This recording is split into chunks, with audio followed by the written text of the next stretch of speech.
What happens when a man secure in his wealth and arrogance decides to treat his mistress to a weekend of luxury at the city's most exclusive 5-star hotel?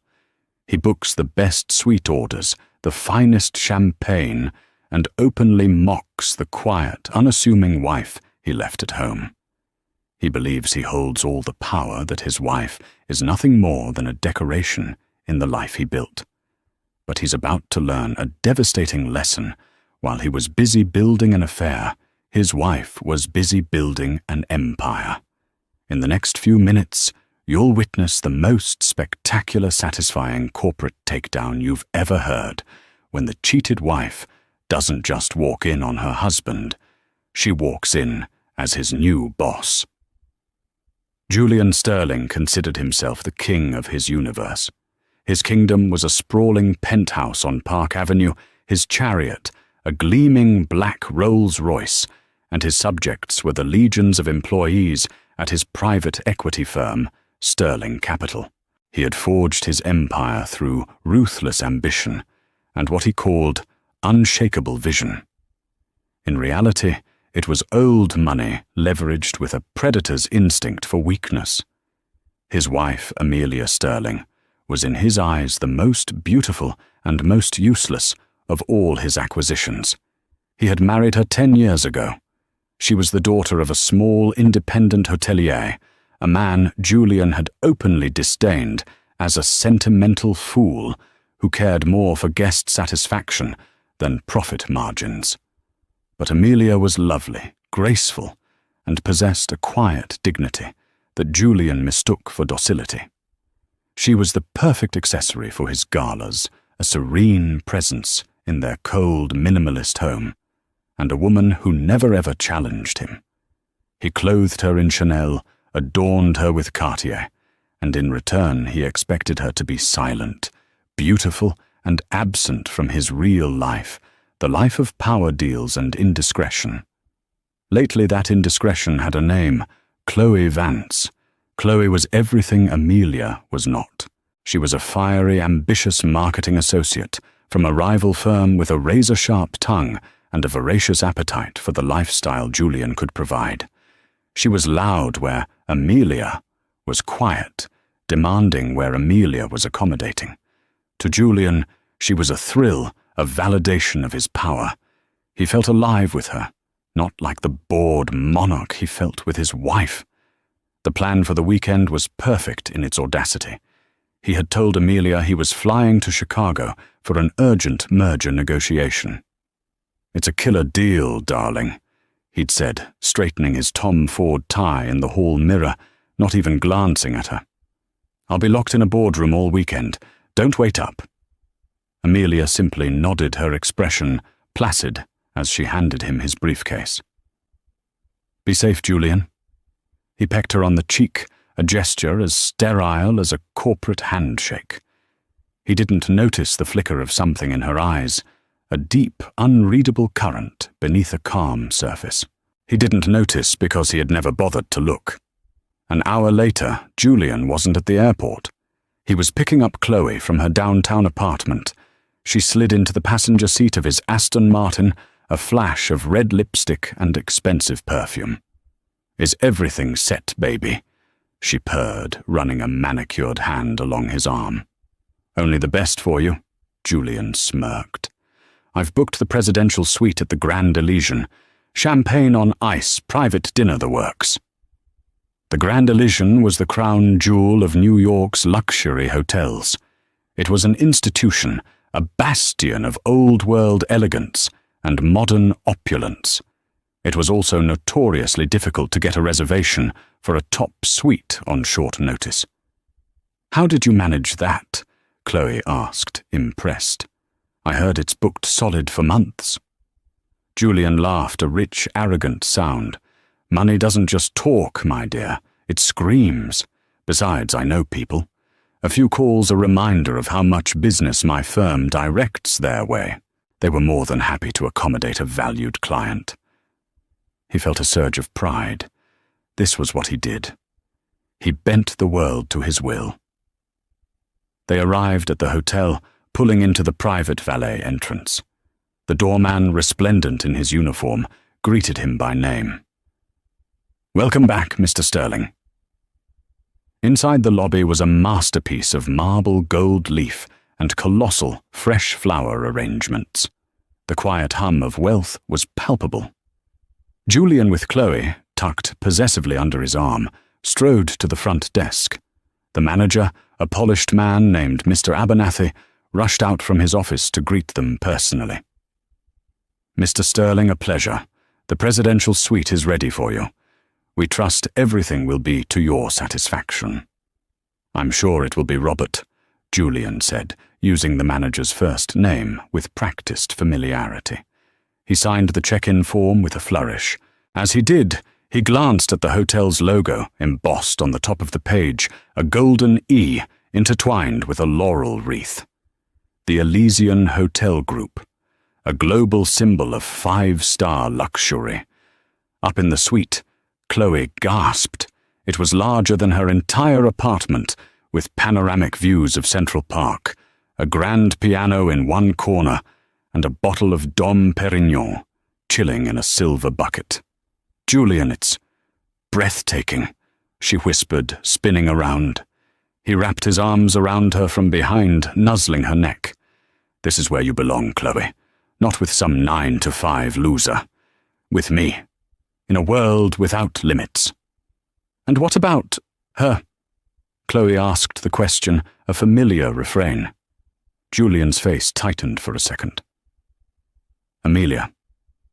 What about her? She's at home, probably arranging flowers or reading a book. She lives in her own little world. She has no idea how my world, the real world, even works." He poured 2 glasses of champagne.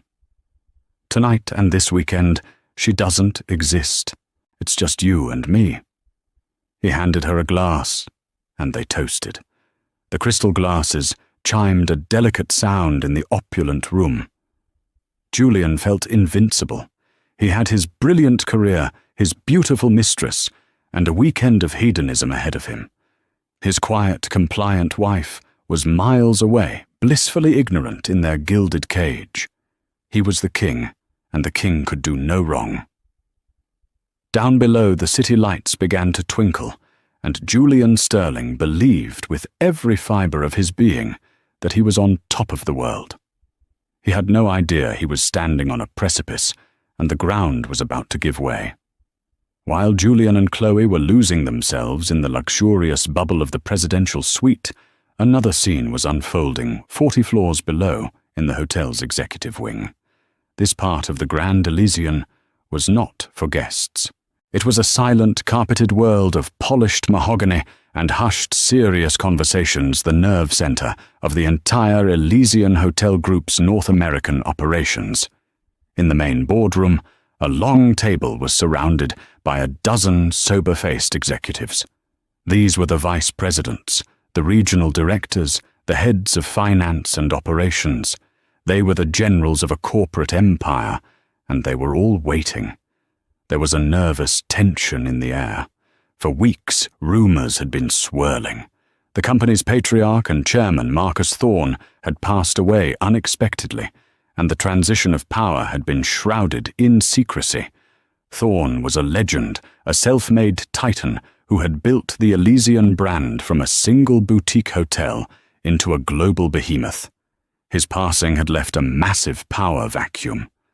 At the head of the table sat a distinguished silver-haired man named Arthur Davies. He was the lead counsel for the Elysian Group and had been Marcus Thorne's closest friend and confidant for over 50 years. He held a single leather-bound folder, and his face was impassive. "Thank you all for coming on such short notice." Arthur began, his voice calm but commanding. "As you know, Marcus Thorne's passing was a great loss to us all. His leadership was singular. However, he was a meticulous planner, and his succession plan is, and always has been, firmly in place." A murmur went through the room. Most of them expected Marcus's son, a notorious playboy with little interest in the business, to be named a figurehead chairman, while the board ran things behind the scenes. "Before we proceed," Arthur continued, "I want to address the purpose of this emergency meeting.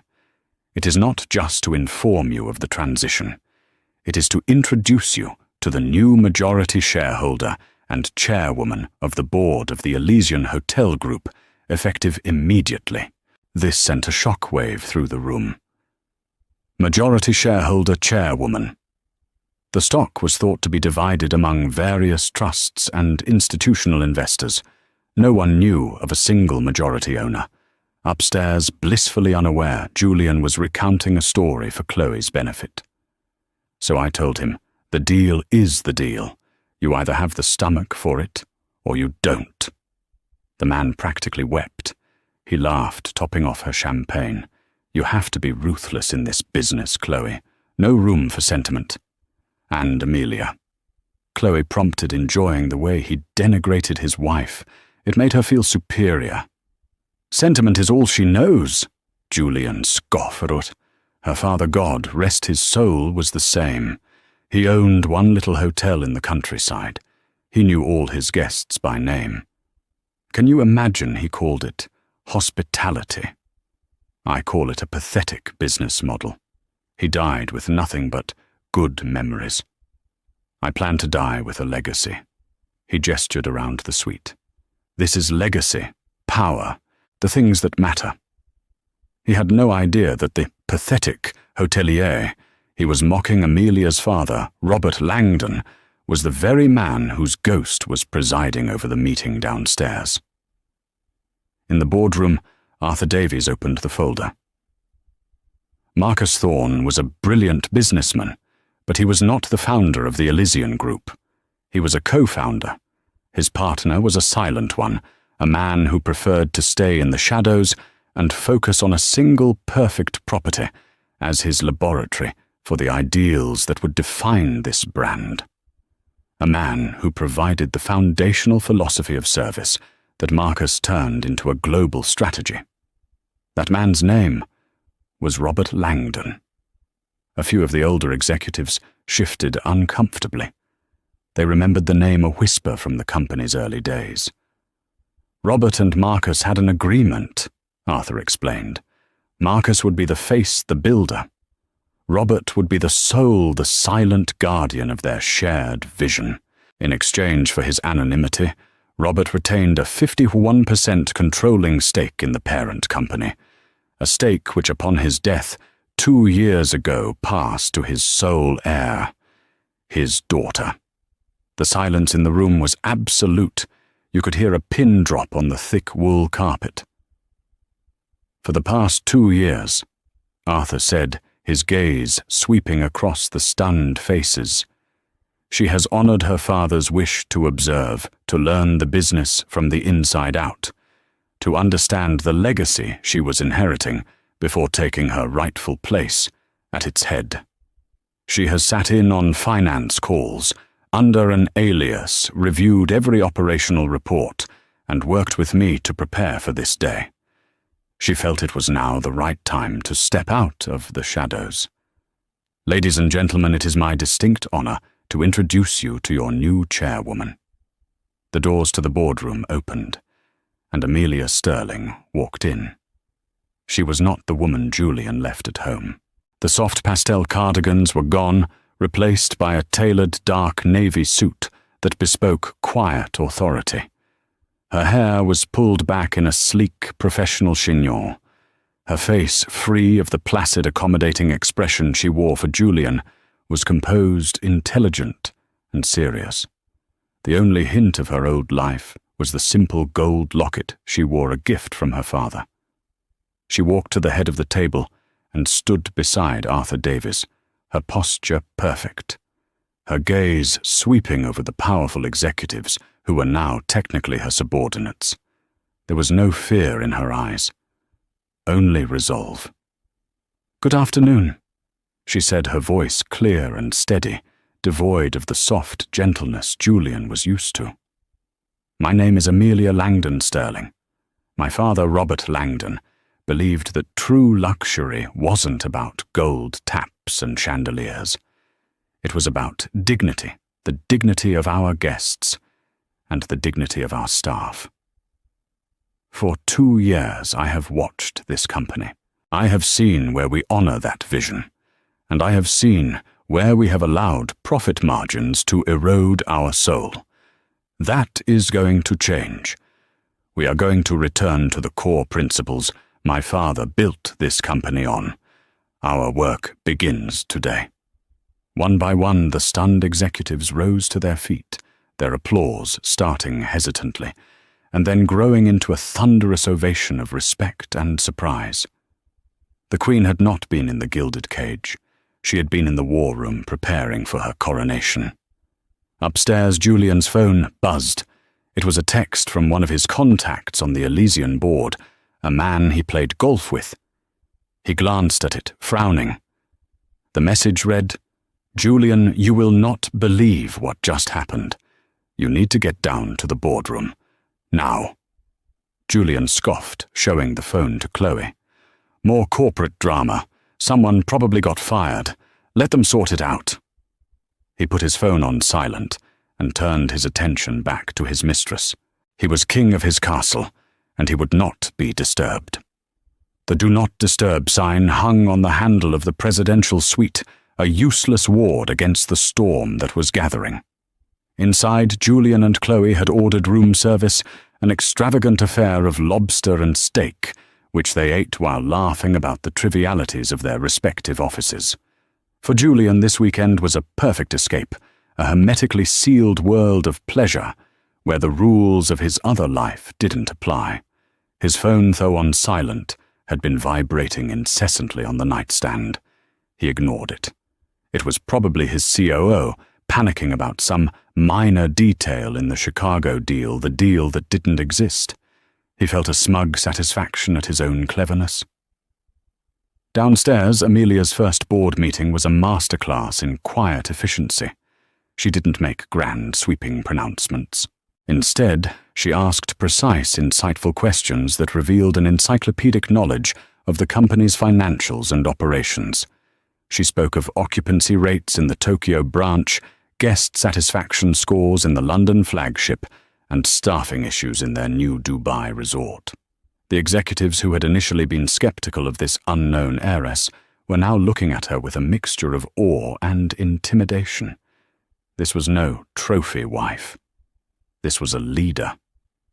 As the meeting wrapped up, Arthur Davies leaned over to her. "There is one more piece of business for today, Amelia. The Sterling capital proposal." Amelia's expression remained perfectly neutral. "Ah, yes. The proposal for them to manage a portion of our employee pension fund. Have they arrived?" "Mr. Sterling's associate, a Mr. Peterson, is waiting in the small conference room. Mr. Sterling himself was expected, but he hasn't responded to our calls. Apparently he's unreachable this weekend." Arthur delivered this last line with the faintest hint of irony. "I see," Amelia said, a cool calm settling over her. This was it, the moment she had both dreaded and meticulously planned for. "I'll handle this personally, Arthur. Please have Mr. Peterson brought to my new office. The chairman's office." The chairman's office at the Grand Elysian was a vast, wood-panelled room on the top executive floor, with a view that rivaled the presidential suites. It had been Marcus Thorne's for 30 years. As Amelia walked in, she ran a hand over the smooth, cool surface of the massive mahogany desk. Her father had never wanted an office like this. But she knew that to command the respect of men like her husband, she had to inhabit the spaces they understood spaces of power. A few minutes later, Julian's junior partner, a nervous young man named David Peterson, was escorted in. He clutched his briefcase, clearly intimidated by the unexpected summons to the chairman's office and the presence of the new unknown chairwoman. "Ms. Sterling." He stammered, confused by the name. "I was expecting to meet with the Finance Committee." "There's been a change of plans, Mr. Peterson." Amelia said, her voice polite but firm. "Please have a seat. I'm reviewing the Sterling capital proposal myself. I believe you were supposed to be joined by your firm's CEO, my husband." David paled. He was called away on urgent business. In Chicago. He sends his deepest apologies. Chicago. Yes, I'm sure it's very urgent, Amelia said, her eyes boring into him. Tell me, Mr. Peterson, does your firm's proposal rely heavily on Mr. Sterling's personal assurances and his relationship with the Elysian Group? Well, yes, of course. Julian's reputation is... His reputation is what we are here to discuss, Amelia interrupted smoothly. But before we get into the details of this pension fund, I have a more pressing matter. It's a guest relations issue. It seems we have a VIP guest staying in our presidential suite who has been making some irregular charges to his corporate account. An account which I believe is under your firm's name. She slid a printout across the desk. It was an itemized list from the hotel's billing system. Presidential suite guest name, Julian Sterling. Room service for 2. A bottle of Dom Perignon. A delivery from a high-end lingerie boutique. A booking for a couple's massage. David Peterson stared at the paper, his face turning ashen. He knew Julian was married to a woman named Amelia. The name on the door in front of him was Amelia Sterling. The pieces began to click into place with horrifying speed. Now, Amelia continued, her voice dropping to an icy whisper. Since Mr. Sterling is so difficult to reach in Chicago, I was hoping you could help me. We have a zero-tolerance policy for fraudulent use of corporate accounts, especially when one is pitching to manage our employees' retirement funds. It suggests a certain moral flexibility. So I'm going to have my head of security escort you upstairs. You are going to knock on that door, and you are going to inform Mr. Sterling that his new chairwoman would like a word, immediately. Upstairs, the Do Not Disturb sign was finally ignored. A firm, insistent knock echoed through the suite. Julian groaned, pulling a silk robe over his boxers.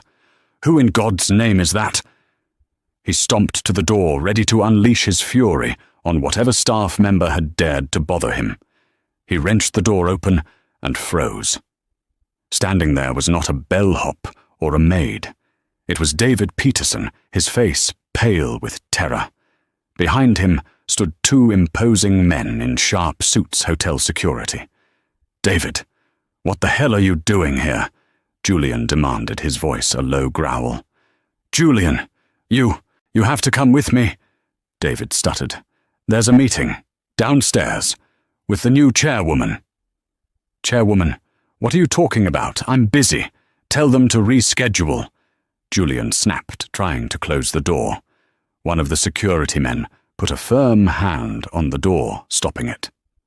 Sir, the chairwoman insisted. She said to tell you it's a matter concerning Sterling Capital's contract. And your wife?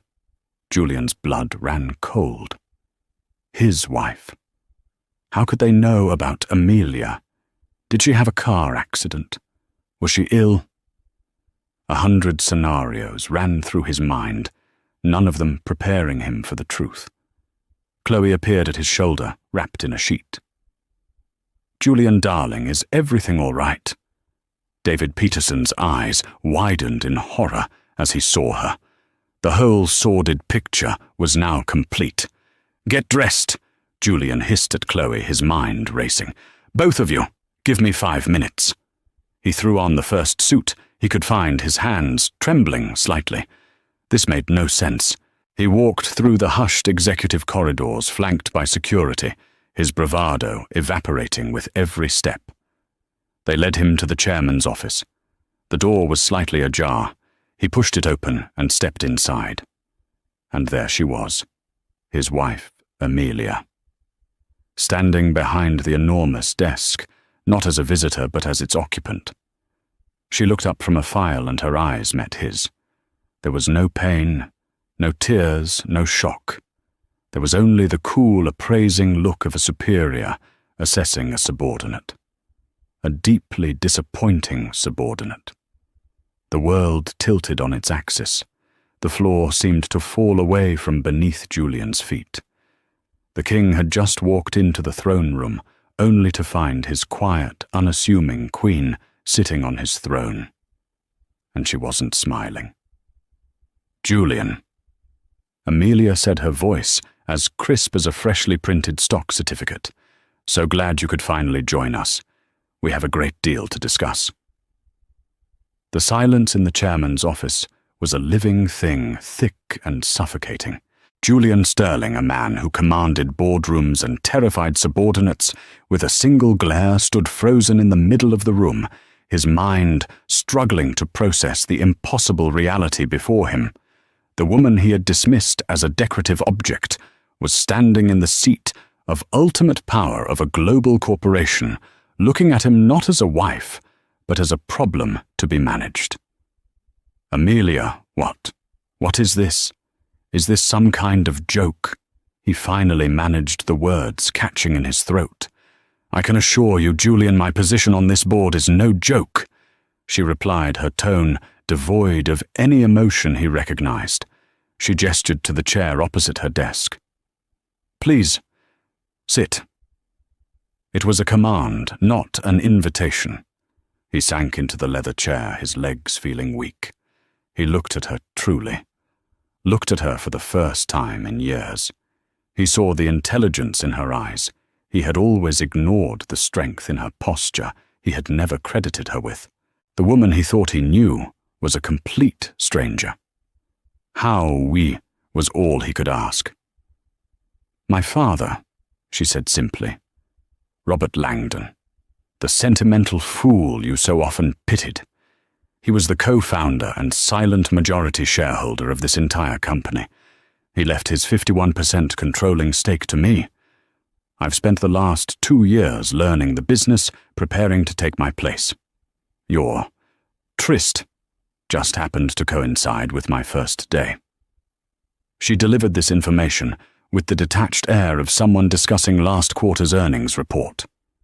The mention of her father, of the man he had openly mocked, was a physical blow. The foundation of his arrogance, that he was the brilliant one who had married down, crumbled into dust. "You knew," he whispered, the realization dawning. "You knew I was coming here. With her." I confess the timing was a surprise. Amelia admitted a flicker of something almost like grim amusement in her eyes. "But your infidelity was not. I've known for 6 months, Julian. I hired a private investigator the first time you came home, smelling of Chloe Vance's ridiculously strong perfume. I have dates, times, hotel receipts from 3 different cities. I have photographs." She slid a sleek silver tablet across the desk. On the screen was a crystal-clear image of him and Chloe kissing as they entered the Grand Elysian just hours earlier. He flinched as if he'd been burned. This is insane," he stammered, his mind reeling. He defaulted to his usual tactics, aggression and gaslighting. "You think you can play businesswoman? You, Amelia? You arrange flowers. You host dinners. You don't run a multi-billion-dollar company. This is my world, not yours." Amelia leaned forward, her hands clasped on the desk. For the first time, a sliver of genuine cold fury entered her voice. "Your world, Julian. Let's talk about your world.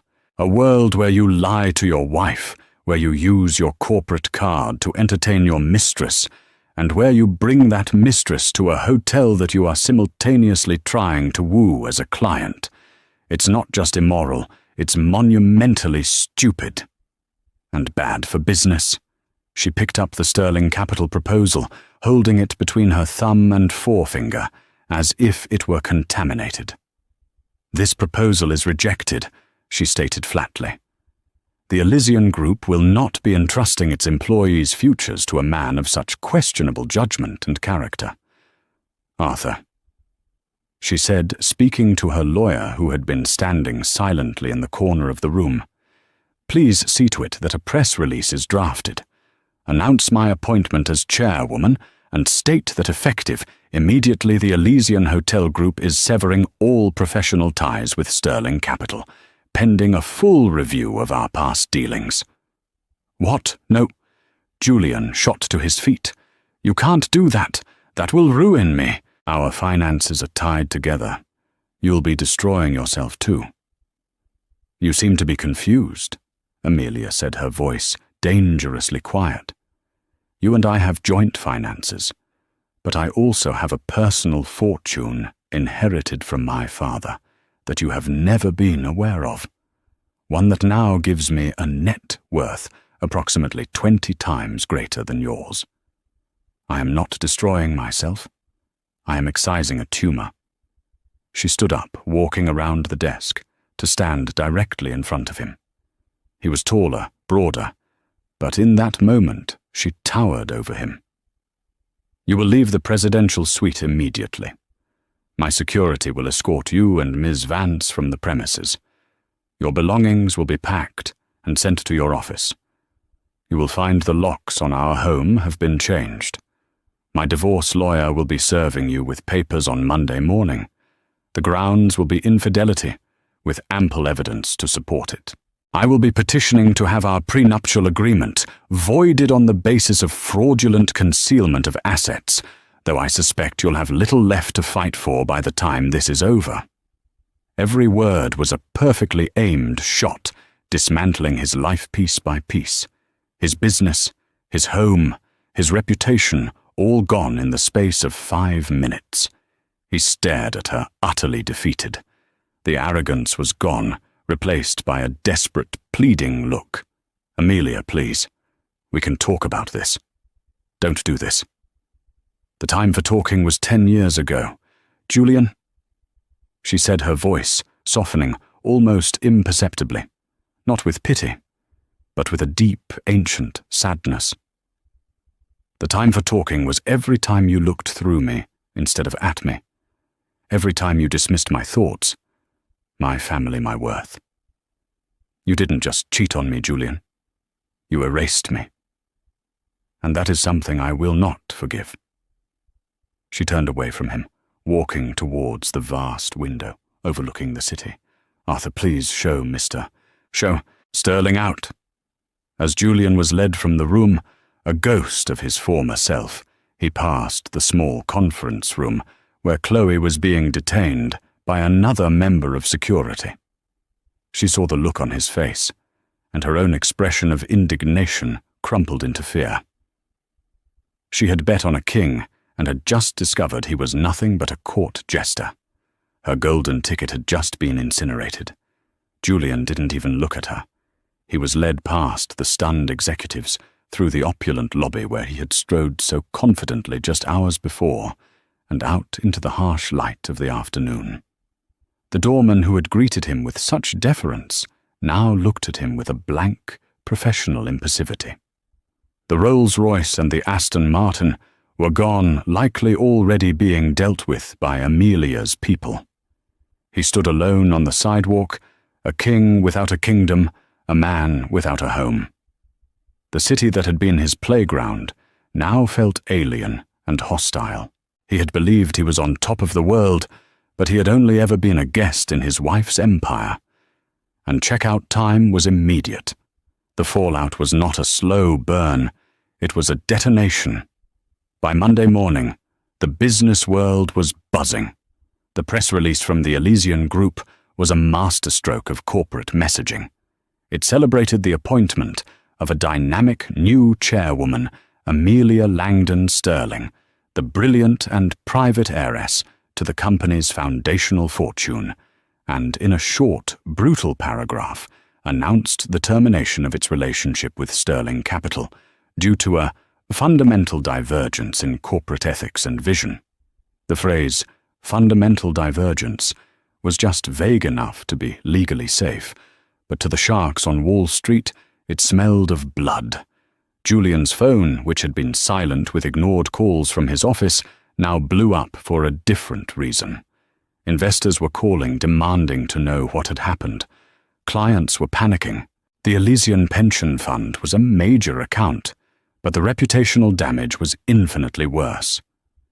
If the Elysian Group, a paragon of stability and class, deemed you ethically unfit for business, who would trust you, Julian holed up in a generic business hotel he'd paid for with his last remaining personal credit card, watched his life's work disintegrate in real time. His partners at Sterling Capital, men he had mentored and bullied in equal measure, convened an emergency meeting without him.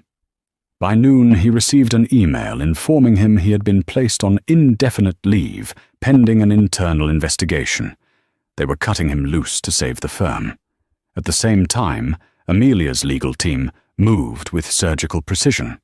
Acting on the evidence from the private investigator, they were able to get an immediate court order to freeze all joint assets.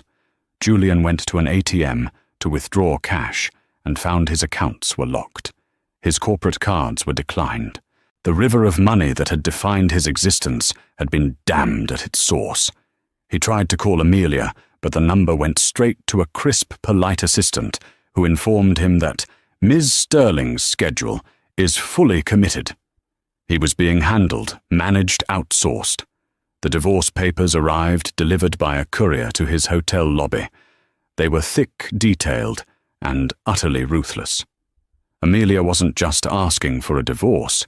She was laying claim to the lion's share of their marital assets, citing the gross misconduct clause in their prenup. Her lawyers were arguing that his affair wasn't just a personal betrayal, but a reckless endangerment of their shared financial stability, a claim made terrifyingly credible by the implosion of his company's reputation. Chloe Vance, meanwhile, had vanished. After being unceremoniously escorted out of the Grand Elysian, she had taken a cab back to her apartment. She tried calling Julian for 2 days, her frantic calls going straight to voicemail. She finally got through on Monday afternoon. "Julian, what is going on?" "My boss called me into his office. He'd heard rumors.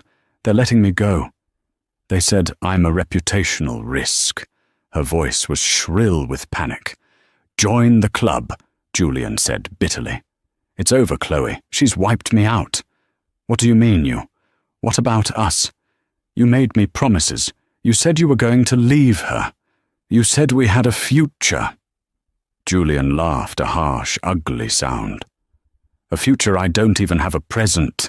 The money's gone, Chloe. There's nothing left." There was a pause on the other end of the line, and in that silence, Julian could hear the cold calculus of her ambition. He was no longer an asset. He was a liability. "Don't call me again," she said, her voice flat and cold, and hung up. While Julian's world was a raging inferno, Amelia's was a model of controlled, deliberate action. She spent the week in back-to-back meetings at the Grand Elysian, establishing her authority. She met with every department head, from housekeeping to global marketing. She didn't dictate. She listened, absorbing information, her questions always sharp and to the point. The staff who had been nervous about the change in leadership quickly realized she knew the business intimately. She spoke her father's language, the language of guest experience, staff empowerment, and impeccable standards. On Friday, she held an all-hands meeting in the hotel's grand ballroom. She stood on the stage, not behind a podium, but at its edge, creating a direct connection with the hundreds of employees gathered before her. "My father believed that a hotel is not a building," she began, her voice resonating with quiet passion. "It is a team of people dedicated to a simple, powerful idea, making every single person who walks through our doors feel valued and cared for. For a time, I believe we lost sight of that. We started looking at spreadsheets more than we looked at faces. From today, that changes. We will reinvest in our people. We will innovate our services. And we will remember that the soul of the Elysian brand is not in its stock price, but in its service." The applause was thunderous and genuine. They weren't just clapping for a new boss. They were clapping for the return of a philosophy they cherished. Late that night, Amelia was alone in the chairman's office, looking out at the glittering tapestry of the New York skyline. Her lawyer, Arthur Davies, entered quietly. "Everything is proceeding as planned," he said gently. "Sterling's partners have offered him a severance package that is, to put it mildly, insulting. He's a pariah. He has no allies left." Amelia nodded, not taking her eyes off the view. "Good. Are you all right, Amelia?" Arthur asked, his voice full of the paternal concern of a man who had known her since she was a child. "I'm not the broken-hearted wife, if that's what you're asking," she replied, her voice soft. "That woman, she disappeared a long time ago. Every time he condescended to me, every time he insulted my father's memory, a little piece of her died. What's left is what my father built me to be." She paused. "But there's one more thing, Arthur. The real reason Julian could never respect my father." Arthur looked at her puzzled. "It's not enough to dismantle his present," Amelia said, turning from the window, her eyes hard as diamonds. "I'm going to take his past, too. It's time to show him and the world that his entire self-made empire was built on a lie. A lie he stole from my father." Julian Sterling's creation myth was a story he told often at dinner parties, in interviews, and to himself in the mirror. He painted himself as a visionary, a man who early in his career had single-handedly developed a revolutionary financial modeling software. This software, which he named Praxis, could predict market fluctuations with uncanny accuracy. It was the bedrock on which he'd built Sterling Capital, the secret sauce that gave his firm its edge. He claimed he'd coded the original algorithm himself in his cramped post-grad apartment, fueled by cheap coffee and pure genius. It was the story of a self-made man. It was also a complete fabrication. Amelia had always found Julian's story slightly odd. For a man who claimed to be a coding prodigy, he showed a remarkable lack of interest in technology. He could barely operate his own smartphone and left all IT issues to his assistants. The discrepancy had been a small, nagging splinter in the back of her mind for years. After her father, Robert Langdon, had passed away, Amelia had spent months sorting through his estate. In the back of his old, dusty study, in a locked file cabinet he'd called his dream box, she found a collection of meticulously kept notebooks. Her father, the sentimental hotelier, had been a secret polymath. He had filled dozens of journals with ideas, sketches, and theories on everything from architectural design to astonishingly economic modeling. One notebook from nearly 15 years ago was filled with complex algorithms and flowcharts. On the cover in her father's neat cursive was a single word: Praxis. As she'd read through it, a cold, sickening dread had washed over her. It was all there, the foundational logic, the predictive models, the entire architecture for a sophisticated financial software. She remembered the timeline. Her father had been excitedly working on this little project, right around the time she had first introduced Julian to her family. Julian, then an ambitious but struggling junior analyst, had spent a weekend at their country home. She remembered him talking to her father in the study for hours.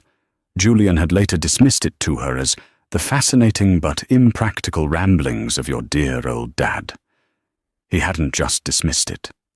He had stolen it. He had taken her father's genius, repackaged it as his own, and built his entire career on the intellectual theft. The realization had been the final devastating blow to any lingering affection she had for her husband. His entire persona was a fraud, built on the tomb of her father's stolen dream. This was the ace she had been holding. It wasn't just about the affair anymore. This was about reclaiming her father's legacy. She convened a meeting with Arthur Davies and a team of the best intellectual property lawyers in the country. They spent a week painstakingly cross-referencing her father's dated, handwritten notes with the core code of the Praxis software, which they were able to obtain through legal discovery in the divorce proceedings. The result was undeniable. Julian hadn't even been particularly creative in his theft. He had digitized Robert Langdon's work almost verbatim. The lawyers called it a slam-dunk case of blatant intellectual property theft. The final confrontation was not in a boardroom or a lawyer's office. Amelia arranged it on her own terms. She had Julian served with a summons to a deposition, but the address was not a law firm. It was her father's old hotel in the countryside, which she had kept and maintained exactly as he had left it. When Julian arrived looking haggard and thin, he was bewildered. The cozy, welcoming lobby of the Langdon Hotel was the last place he expected to see her. A staff member led him not to a meeting room, but to his late father-in-law's study, the scene of the original crime. Amelia was waiting for him, standing by the fireplace. On the large oak desk between them lay the open notebook, its pages filled with her father's elegant script. "Do you recognize this room, Julian?" she asked, her voice quiet. "Of course," he said warily. "What is this, Amelia? Some kind of sentimental ambush?" "It's a history lesson," she replied. She pointed to the notebook. "Do you recognize this?" Julian glanced at the book. His eyes widened, and a flicker of pure panic crossed his face before he masked it with his old arrogance. "It looks like one of your father's old journals. He was always tinkering." "He was more than tinkering," Amelia said, walking slowly towards the desk. "He was creating. He was building the foundation for a revolutionary piece of software, a software he called Praxis." Julian went rigid. "That's ridiculous. I developed Praxis. It's my life's work." "No, Julian," Amelia said, her voice dropping each word laced with contempt. "Your life's work was stealing. You sat in this very room. You listened to a kind, trusting man share his passion with you, and you saw an opportunity. You dismissed him as a fool, and then you took his genius and called it your own. You didn't just build your company on his work, you built your entire identity on it." She picked up a second file from the desk and threw it down in front of him. It was a forensic analysis from the IP lawyers, showing a side-by-side comparison of her father's handwritten algorithms and the initial source code of his software. The correlation was nearly 100%. "Sterling capital is worthless without Praxis," Amelia stated. "And Praxis belongs to the estate of Robert Langdon, which means it belongs to me. I am not just divorcing you, Julian. I am filing a lawsuit for intellectual property theft for 15 years of profits. By the time I am done, you will not have a single dollar to your name that you did not steal from my family." The blood drained from Julian's face. This was the final fatal blow. The affair, the divorce, he could have potentially survived those a disgraced man, but perhaps not a destitute one. But this erased his entire history. It proved he was not a genius, not a visionary, not a self-made man. He was just a common thief. He finally broke. The arrogance, the defiance, it all shattered, leaving behind a hollowed-out man. He slumped into the chair opposite the desk, the same chair he'd sat in 15 years ago, when he'd charmed a brilliant old man out of his masterpiece. "He was so proud of you," Amelia said, her voice now filled with a quiet, sorrowful rage. "He told me after that weekend that Julian is a sharp young man. He has a good heart. You didn't just steal from him. You made a fool of his trust. Of my trust." She looked at the pathetic figure before her, a man stripped of all his lies, and felt nothing. No pity, no satisfaction, just a profound sense of closure. She was not just avenging her own betrayal, but her father's. The ghost in the machine had finally been given a voice. The lawsuit was a brutal, swift affair. Faced with the irrefutable evidence of Robert Langdon's notebooks and the forensic analysis, Julian's legal team had no defense. The case never even made it to a full trial. Within weeks, they were forced into a settlement. The terms were devastating for Julian. The ownership of the Praxis software and all its derivatives was transferred to Amelia as the heir of the Langdon estate. Sterling Capital, now a hollow shell without its core asset, was forced into bankruptcy. The settlement required that a massive portion of the firm's liquidated assets be paid to the Langdon estate as restitution for 15 years of stolen profits. Julian Sterling was left with nothing. Less than nothing. He was financially ruined, professionally disgraced, and legally branded a fraud. The story became a cautionary tale on Wall Street, a spectacular fall from grace that was whispered about in hushed, gleeful tones.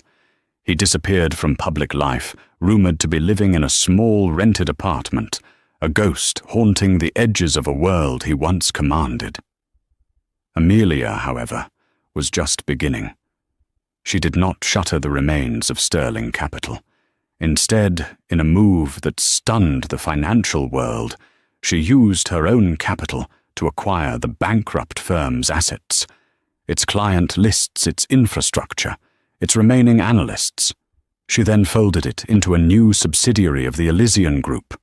She renamed it the Langdon Group, a wealth management firm dedicated to ethical investment and long-term sustainable growth. The Praxis software, once a tool for aggressive market predation, was repurposed. Amelia commissioned a team to build on her father's work, creating new models for socially responsible investing. The Langdon Group became a testament to her father's true genius, not just as an inventor, but as a man who believed that business could and should have a conscience. The Grand Elysian under her leadership flourished. It became more than just a luxury hotel.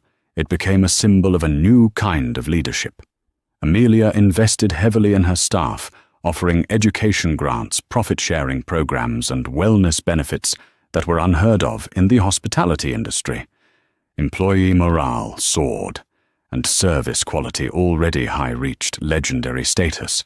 The hotel became a case study at Harvard Business School, a model of how prioritizing people could lead to unprecedented success. Amelia was no longer Mrs. Julian Sterling, the quiet wife. She was Amelia Langdon, Chairwoman and CEO, a respected and formidable force in the worlds of hospitality and finance. She was a fixture on most powerful women lists, not for her inherited wealth, but for what she had built with it. One evening, about a year after the dust had settled, she was working late in the chairman's office. Arthur Davies came in to say good night. "Another successful quarter," he said, smiling. "Your father would be so incredibly proud, Amelia." Amelia looked out the window at the city lights, the same view Julian had once thought was his. "I used to think my father's legacy was his hotel," she said thoughtfully. "This single, perfect place he created. But I was wrong. His real legacy wasn't a place. It was a philosophy. It was the idea that you can be successful without sacrificing your soul. Julian never understood that. He thought the world was about taking.